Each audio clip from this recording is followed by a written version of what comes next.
How did comedy icon Tina Fey get the mysterious scar on her chin? How does she feel about it today? And can a scar possibly boost your self-esteem? Keep watching for the answers to all these questions and more. Tina Fey has been one of the top names in comedy for the past 20 years.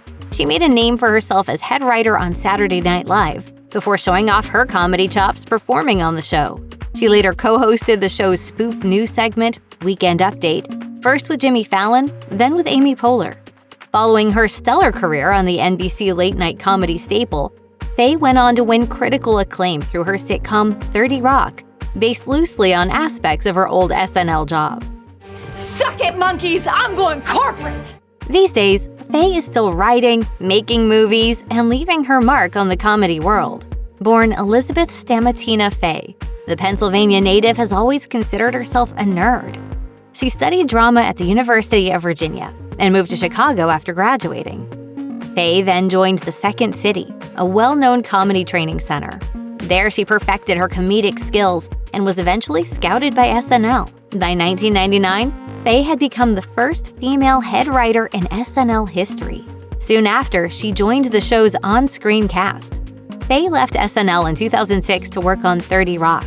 However, she briefly returned in 2008 to impersonate vice presidential candidate Sarah Palin. I was embarrassed to be wrong, but mostly disappointed I wasn't right. Beyond her television work, Fey has written and starred in several popular films, from Mean Girls to Date Night.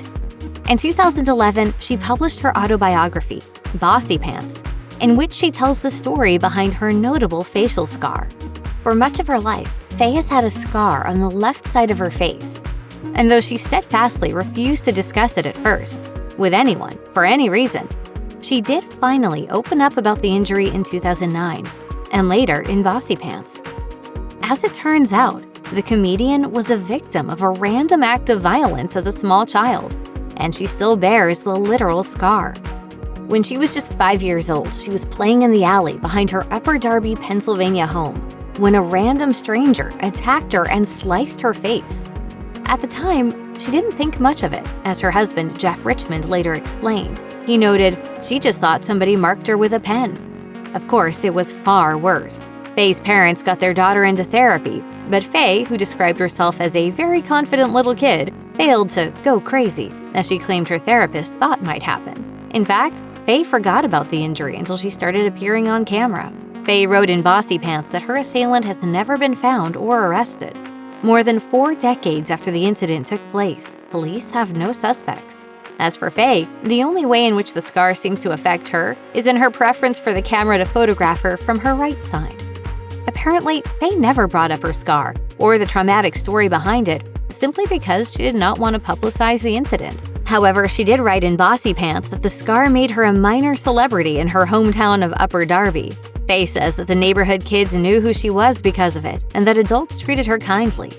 She added that she didn't realize until later that this was more because they pitied her, and less because they believed she was an exceptional child.